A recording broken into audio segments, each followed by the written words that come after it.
Oh boy. Oh, what's up, Addicts? So I'm gonna review the Sinking City game based off of the works of H.P. Lovecraft, of course. If you know him, great. If you don't, you piece of shit. So, um, Sinking City, I've been anticipating this game for quite some time since I've seen the trailers for it at E3 and whatnot. Because I played Call of Cthulhu, which came out, just under a year ago, back in October, and that was a really good game. I reviewed it on our old site. It's all written. There's no video of it, but it was a really good game. It did fantastic with the storytelling, and it avoided one of the things that this game decided to dive into, which is action sequences, and I'll get to that. But I picked up the Sinking City, paid full price for it. Oops. Got the day one edition. And that comes with a map. Oh my god, maps, right? And, obviously not a well-made map. It's pretty, whatever, flimsy and shit. Oh, here's the game. So that's the Sinking City. That's what it looks like if you go and buy it. But I'm telling you, don't. So, okay, it sounds like I'm trashing the game, I guess, but I'm so conflicted because it does a couple of really cool things, but then it ruins it with everything surrounding those things. So what I'm going to start with is the good, because that's much shorter. So the good is the detective work, because of course you play as a detective. Why wouldn't you? It's, great cliche. Why can't he play as like a janitor or something? Wouldn't that be cool? Just seeing it through like a janitor's eyes. He's just sweeping some stuff up. He's like, what the hell is that? And then, he goes crazy. I don't know. But, anyways, so what it does well is the detective work, because you have resources in the city. So you can go to the police station and use their archives. You can go to the hospital and use their archives and look up like past patients, past convicted criminals, and see how they tie into certain cases you're working at the time. And that's really cool. And then there's these other features, which I've kind of seen in other games.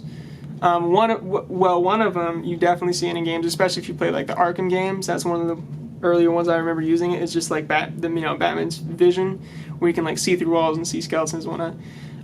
In this game, you have that, and you can see these little rifts in the world. And when you go to them and hold X, it'll like bring up a picture of something that happened in the past, like a stain that some horror has left there in the past, and it helps you solve the crime. And then there's another one, I forgot what it's called because I'm trying to forget the game, but it's where you can piece the crime scene together in order for how it happened, and you go into it and everything turns white, and you see the ghosts and the actions of people that happened throughout. So you see like someone getting stabbed here, you see a body being dragged across the floor over here, and then you see a broken window. And then you pick 1, 2, 3 in the order it happened. So that was pretty cool too. It's a fun way to visualize the crimes and track people down. But that's about where the fun ends, because right off the bat it's a completely open experience to you. You can go down whatever street you want. You can go anywhere. And that's cool. You can piece the game together yourself and draw your own conclusions, which, that's what was advertised, and it's true. It's just getting around the city and interacting with certain people and certain monsters is a drag. So just getting around the city, I can hit that. So, obviously you'll be walking most everywhere, but it's a sinking city, so a lot of the city streets have been flooded, so you have to take these boats, which control like garbage. And they're not fun at all to steer around. And then there's just weird areas where I'm not sure if I can dock at this place or not unless I like go and smash into it. And it's just, I don't know, it's too clunky, which clunky perfectly describes the action in this game. And this was probably like my least favorite thing in the game, was the action. I don't know why they had it so focused on the action, because it's third person. I don't know what they're thinking. They give you a gun because you're a detective, and you'll be walking through parts of the city which they'll have skulls on them on the map, so it tells you like, hey, watch out for enemies. And then you'll see something at a Silent Hill, because why not rip off one of the games that's done it the best. Thing is, they just didn't do it well. Like, there's a couple monsters that look exactly like Silent Hill creatures, and that kind of bummed me out. But then you have to try to shoot them, and that's where it gets really bad because it's impossible to aim sometimes. It's just hard to follow them. There's some enemies that the second you lock onto them with your reticle, they'll just hop right out of the way, and you have to like try to guess where they're going to jump to. It's just, it's bad. It feels really bad.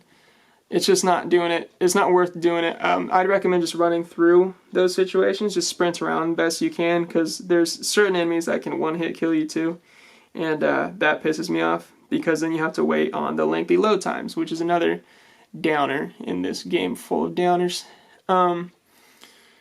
Yeah, I don't know. They just kind of every little annoyance that you can have in a game, this game kind of has.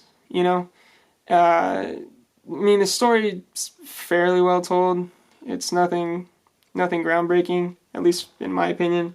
Didn't do much that excited me. There's like the only other thing I could think of that was good. And there's one section where you deep sea dive in the game, and that actually gets really creepy.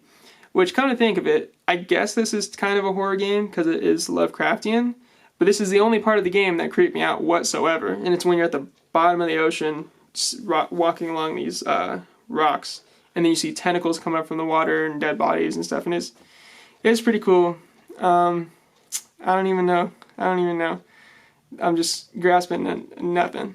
So I mean, don't play this game unless you're really into Lovecraft, because you'll be bored for sure, and very frustrated. So if you like to keep your sanity, stay away, I guess. So I'm going to give this game a 6, which might be a little generous.